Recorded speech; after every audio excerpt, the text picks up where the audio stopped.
Live. We live. Episode 4 of Surviving Barstool. Glennard Balls in the mix.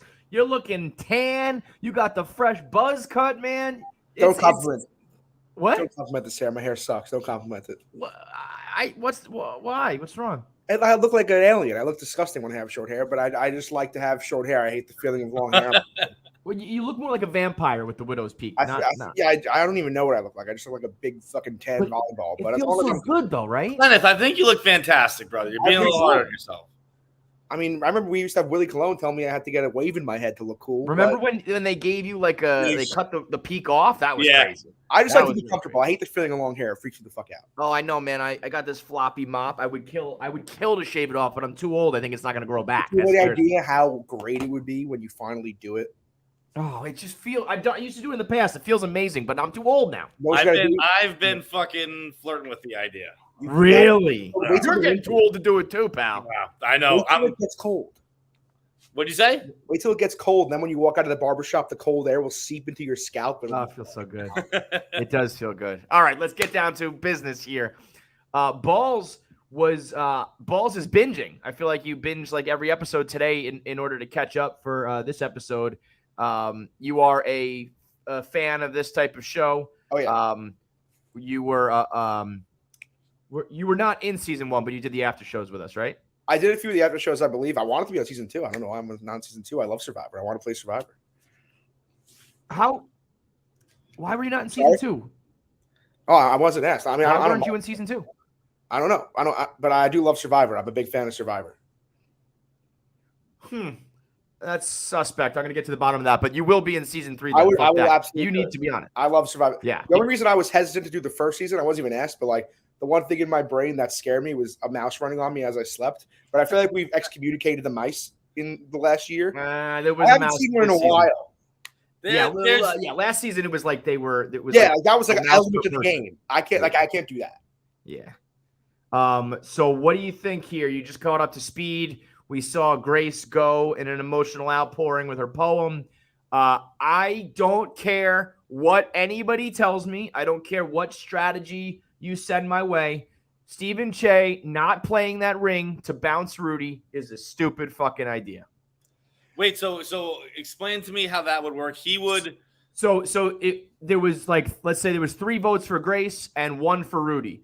If Stephen gives her the immunity ring, it just makes her votes disappear. So the only vote left would be Rudy. So he would be bounced with 1 vote. And he could do that. Stephen Che could do that secretly. You can do that. Well, not secretly, but you can do it after the vote is cast. So the immunity necklace is like, you can't vote for me. The immunity ring is like, you can vote for me, and then I can play this, and it voids your vote. I didn't realize he could give. I realized he said it on the show where he's like, I can pass this along. Yeah, so he could say, I'll play this for myself. I could play this for you. So he could have let everybody vote for Grace, play it for her, and then bounce the guy who's almost on the verge of winning every single challenge, and we know is a likable guy, and everybody agrees is one of the hardest competitors. It's just not. It's just at some point you got to play Survivor a little bit instead of this like we all just like each other shit. I think it is cool. Like it's cool just like sometimes when you think about it, right? You see a fucking kickoff, ball starts at the 20, 25, whatever it is now, and you watch a team just march downfield. Yeah, that's cool, and that's what we've watched these 4 do. These 4, were like, we have an alliance, and we've just watched them fucking pick up first downs, bang, 10, bang, 10. Yeah, but you know what cooler is like the Statue of Liberty and a hook and ladder. Like, let's play some ball here. I mean, the only problem is why I think they did do the right move is because, and that's been a problem for like recent Survivor seasons, I feel like on Real Survivor, is the jury hasn't really been respecting the game. They've kind of been accepting the most likable player to win. Fuck that. And but that's what happened last year too. Like last year, in my opinion, Tommy should have swept the votes. But he still won. He did still win on the Brianna final vote. But in the end, Brianna said like he played the best game. You're right though. Like it should have been. I would say I think definitely Rudy or Che are playing the best games. But if Grace is there with that jury, she's winning. I mean, I'm a little bit skewed because I am there. The cameras are really not even conveying just how much Grace lost it. I mean, she unraveled, bro. She was spiraling from like day 2. And I mean, she's singing songs. At the very end of her poem, she said the word serendipity. We'll dive more in depth on the reunion show when this all is done. But she tried, I'll give you a little like taste of it now. She tried this play where she made up a fake note that said, if you have the infinity ring, use the word serendipity in casual conversation, and then I'll know. But the way she wrote it made no sense, and there was no reason for that person to ever speak up. And so the serendipity kind of became an inside joke with the cast. It didn't make the cut. It's going to be in a reunion. But it was just like willy-nilly, singing songs, bad liar, crying, laughing, die. I mean, it's the type of player I would want right by my side, because if there's even a couple people on the jury voting for gameplay, it wasn't announced from your girl Grace O'Malley. That's what I said with like this play. Grace even getting to the 5. I love Grace. Grace is unbelievable.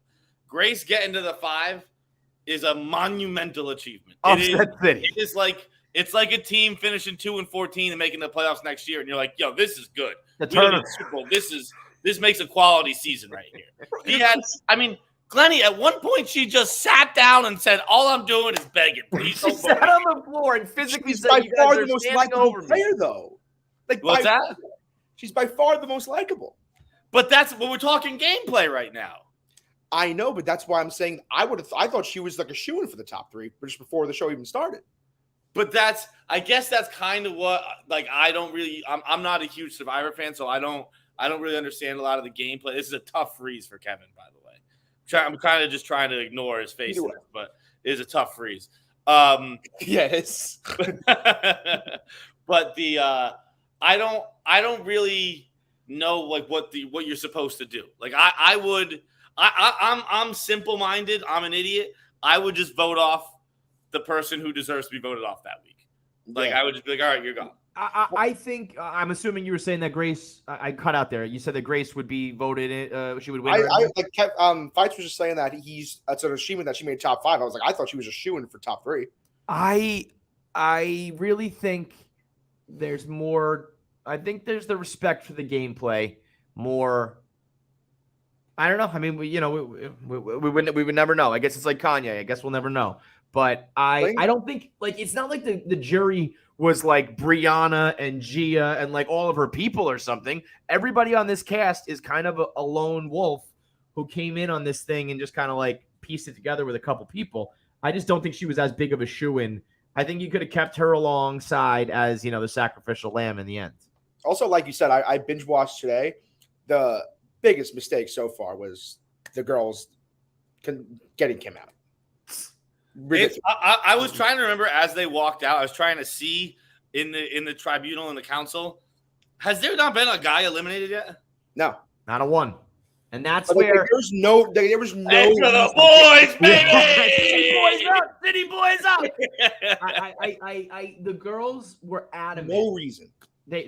Glennie, they were so adamant. Every time I brought up a female alliance, they were like, "We don't care. Like, it's not about that. Stop bringing that up." And I was just like, you're dumb. You could have just all agreed, and you could have picked off all those guys, and then you deal with, the final 5 after that. But and no disrespect to Kim. I love Kim. We all love Kim. Literally every season of the other show, they bring in a nice elderly person to the finals. Bro, you can't go around saying elderly. That bad? You can't say elderly. That bad? Yeah. No, it's not. You think a beautiful smoke like Kim wants to be called elderly? I love Kim. Bro, I love many just called Kim an octogenarian. Yeah, come on. I'm simply saying every year there's like a good feel-good story of an older person making the finals. You don't vote them out in the first. You bring them with you. Yeah, no. You know what that was? That was, and I think they all admitted it. They wanted like an easy vote. They just wanted like my brain hurts. I'm tired. That would be my vote every night. Yeah, you would do that every time. I'm done thinking. Whatever, like, this makes the most sense. Whatever, this is the easy one. I cannot stress enough. We would do a challenge at 10:30, 11 o'clock. That would take sometimes anywhere between an hour, like half an hour and fucking 2.5 hours when we did ours, John. And then when that ended, they would deliberate and talk and debate and discuss from that time till 6 o'clock. It was like 6 hours a day of just nonstop arguing, convincing, all that shit. So I do think that at that point in the beginning, they were just like, let's just have a night off and we'll just vote her. She doesn't, she's not in the office all the time. She's, new to the show. Like, just fuck it. I would be like, we'd be halfway through one deliberation. And I'd be like, how do you guys care this much? I'm going to bed. You can vote me. It's fucking crazy to still be sitting here talking. That's why part of us wanted Feitelberg on for that very reason, because we've never seen a Survivor competitor who just like votes himself off. But ultimately, Jackie ended up making the cut. And our girls in the Final Four. I know. Jack. And the way it's unfolding, man, because there's a lot of enemies, and she is one of the last girls now. And it just feels like I still feel like even if you vote other girls off and there's this girl backstabbing shit that goes on, when it comes down to it, you still will vote for a girl and be like, wow. If she gets in the 3, 100%. She's a winner. Yeah. 100%. And that's why I really screwed her that Eddie won immunity, because if Eddie didn't get immunity, I'm taking Grace, Rudy, and taking Eddie out. Right. That was in her eyes. That's the one guy I did not want to win. I know that was tough. We discussed it a bit today on KFC Radio for tomorrow. We do have to give Jack a bit of a shout out. It wasn't as bad as a fuck with you as I thought it was from production, but her text to Grace. Yes, she was worried. If you listen to KFC Radio tomorrow, Jackie explains a little bit of the behind the scenes. When Grace was like crying her eyes out, Jackie sent a text to her being like, I'm sorry. And she said, I'm sorry about this, but two things. Like, one, you get taxed, so it's not really 10,000, it's only 6,000. And if it means that much to you, I will switch with you. And the production just cut that second half, and they just left her in being like, it's only $6,000.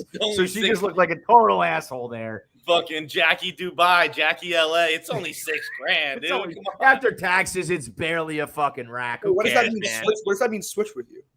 Like she was saying, like, she was like saying I'll bow out. Yeah, like, I mean, she said it. I don't think she really meant it, but she was like, great. It was like a last minute thing from Grace, and she was kind of like, I'll sacrifice myself. Obviously, that didn't happen. But when that doesn't make the cut, and all that does make the cut is, come on, it's only 6,000, Grace. That's pretty fucking funny. Grace, clearly the most emotional of the bunch. Just spiraling. Che, sorry. I want to talk about the challenge. The maze. Every challenge, I would have been an absolute fucking disaster. I can't imagine getting like. I would have been the worst competitor, I think. I don't know. Yeah, no, I don't think you would have thrived at any of this stuff, John. I don't know how they did. Like, there wasn't a physical challenge. It was all physical and mental, which is bullshit. It's honestly kind of racist against the physical people. Yeah. Nothing. There needs to be just like a do 50 push-ups. I was gonna say nothing like a push-up. That's exactly what I was gonna say. A push-up competition. This was a cool one. There was we made a bunch of jokes about black lights and cum that didn't make the cut. We had a great time. I was gonna tweet one of those, but I wasn't sure if that is even in breach of contract. No, I don't know why it got cut. I just, I was shining it on Rudy's dick, and we were all making jokes. I don't know. I mean, we're doing black lights and mattresses. Cum's gonna come on. I mean, come on. They all that took a while. Like, they were back and forth a lot. And much like when you're having trouble getting a Wordle word, it was the double S. Everybody had the one S. So they did Dream Suite, but it was Sweet Dreams. Also, I fucked this up. They edited around it really well. They had it on the little dolly thing, and then they spin it. What? Lazy Susan, yes. I see. So one of them did Dream Suite, and I was like, oh, like, you're so close, but no. And then Eddie also did Dream Suite, But before he spun it to me, it looked like Sweet Dreams was in the right spot because I was looking at it upside down. But then he spun it and he got it wrong too. But I had seen it upside down first. So I was like, you got it. No, you didn't. And the whole thing was like, wait, fucking what? So they both knew they were like right on the precipice of it. The other three, I mean, Star Nudies. Who's Star Nudies? Star Nudies, I think, was Che. Che was just throwing out words. And I guess that's a Nutter's idea. Nutter's idea. Like, I guess there's just throw shit against the wall. But I don't think Nutter's idea is going to win you the fucking thing, Steven. Yeah. I was, you go into when you're doing a Barstool competition, you have to understand that everything's pretty sponsor based. Right. And I mean, as you can tell, idea doesn't we're unjunking our whole show here. Yeah, you got to understand. But I was thinking, in my head, I would have been thinking mattress, bed, that kind of stuff. Not as much sweet. How long did that take? I was pretty impressed with how. No, that was a long one. I mean, I remember that day we had an interview, like a big one. I can't remember who. And I was like, you motherfuckers better finish this puzzle because I got to go. I was like, I'm not missing this one. But yeah, they were all very much in a frenzy. But yeah, that was a cool one. Shout out to the production team on that one because that looked very, very cool. Where was that? Downstairs. Was in Shoegasm. Yeah, downstairs. It was like really the basement of Shoegasm. Right? Yeah, it was way under. They transformed that whole thing, so that was cool. Glenny, so what? Just to go back to the immunity ring, what would you have done if you had the immunity ring there? What was your play? I mean, it sucks because, like, obviously, I feel like the two power right now is Che and Eddie. Like I said, Eddie winning immunity sucks so much because, honestly, if I was Che, I would have maybe tried to fuck over Eddie. Yeah. But these guys, I'm telling you, dude, the audience, they were game planning more than I thought. Eddie with the phone and some of the alliance talk. But every time I talked to them, they were just like, nope, we all like each other and we're just going to. And I was like, oh, somebody's got to do something. I don't think Che had it in him. But then again, with them two, with Eddie already not being able to be voted out and him having the immunity ring, I think he did the right thing because I think with that jury, if Grace makes it, she is winning. I feel like Kim is voting for Grace. Caroline is probably voting for Grace. I feel like Caroline probably does not like Jackie. Tico would definitely be voting for Grace. Yeah. And it's too risky. Plus, I feel like if Che still plays a good game, he's still in the. I personally think Che would be higher than Rudy right now. But to me, I would just say to Grace, you have to give me your absolute assurance that you'll never vote for me. So whatever deal I may have had with Rudy, I just swap with Grace, and Grace is a lesser player. Yeah, but Rudy even said that in this game too. I think he said he agreed to something with Che, and he was like, "Yeah, I'm not going to vote for you tomorrow." But like, what then changes when tomorrow happens? Like people out like Surviving Barstool. But once you fucking blow it up right there, like then Che gets shafted the next game. Like once, because then no one trusts him anymore. Well, yeah, I mean, you do.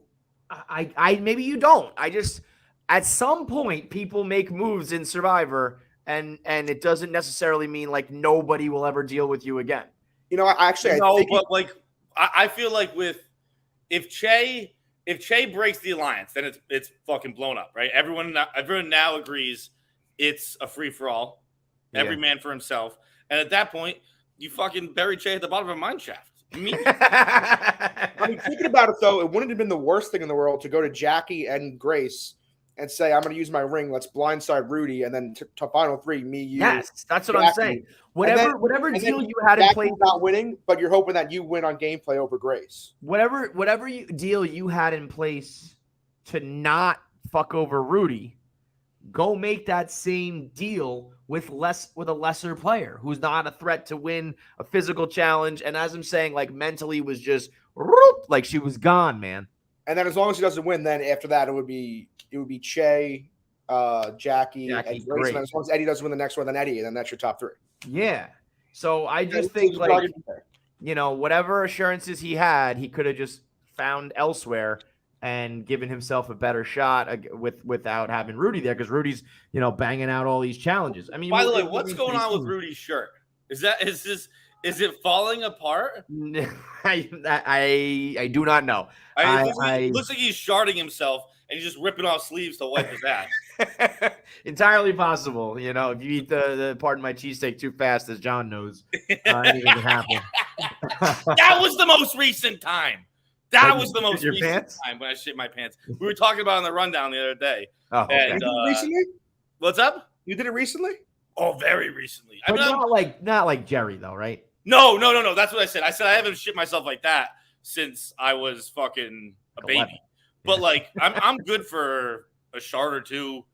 Oh, that I should myself quarterly, right? Like fucking, just like one of those ones where you get home at night and you're like, woof. Every day. I shit myself every day. Every day? No, wait. Not every day, bro. You guys will shart and not know it, like in the moment, and then no, not at all. There are some times I take my underwear off and I'm like, do that. Oh wow! Heavens to Betsy. Listen. If you have something slip out, whatever, to just not even know that poop has come out of your body is low, fellas. That's tough. It's a tough. Bro, you gotta get some more roughage in your diet if that's not happening. You guys gotta get less. You have. I won't be judged by you. You have the palate and diet of a pizza face 16-year-old. So I eat salads and stuff. I'm pooping. I can't believe shit even comes out of you. It's just one giant ball of candy. One big turd of Sour Patch Kids, you asshole. All right, so Final Four, which is, one step away, since Final 3 in Survivor is how it works, for the championship. So we really just got one more vote before we see the final panel. So tomorrow will be the finale. So it's like an extra long episode. And then we filmed then we have a reunion show as well. So a full evening tomorrow for you guys to wrap up season 2. Glennie, having binged everything today, what's your prediction? I feel like Shay is like older than everybody else and just like more wise. And I feel like if he makes the top 3, they're just going to give it to him out of respect, if that makes sense. Just like you're an old man, we vote for you. Yeah. It's like you're old and you're smart. Like we're just giving it to you because like we think you deserve it, kind of. But not even thinking that they could. It does. I'm trying to pull it out of them. They cut a lot of it. At this point in the game, I was like, so you guys are just Stephen Che's bitch, huh? You guys are just little fucking puppets, and he's got his hand up your ass, just making you talk, and they deny it. But I mean, Che is the shot caller. Like there's some people you see where it's like where you're watching them and you just say they could easily just vote him out right now. It doesn't even cross their brain that they could. Right. They just don't even realize it. Yeah. So all right. Yes. So you think Che will take it down? Just to put it out there, I'm going to see if I can get it. Tommy Smokes put out he texted, I think Logan or somebody before the season started, his power rankings or his like gambling odds. And I think he had Rudy as the favorite. Had Stephen Che at like plus 1,800 or something at the bottom of the pack. Probably because he's the most unlikable motherfucker out there. But also, I mean, I was thinking, I knew he was going to be a very cerebral, like deliberate player. So it doesn't surprise me that he's in the mix. I guess it is the other side of the coin is whether or not people like you. And I think that the robotics of him is rather unlikable. But I will say it's definitely good that that the people in the game, the jury, in real time probably didn't see the clips of him saying how good he is because those are very irritating. I mean, those are very irritating. So the viewers are going to have a very different taste of Che because he's behind the scenes talking about how great everyone else is, or at the council talking about how great everyone else is. Meanwhile, he goes back to his Mattress Firm suite and literally sucks his own dick. Yeah. No, he doesn't do that because Stephen Che is so robotic he doesn't come. He does. Stephen Che's never come in his life. It's all IVF at the Che household.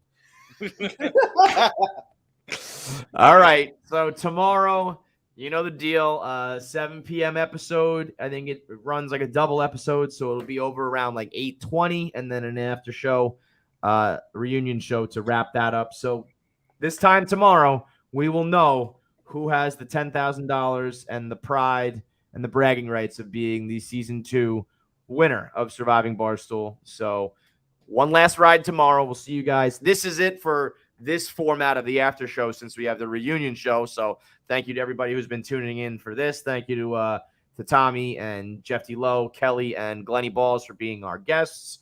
And we will see you guys next season for this. But tomorrow, we wrap up season 2. Catch you then. Team Jackie. Team Jackie. I'm in. Go Jackie.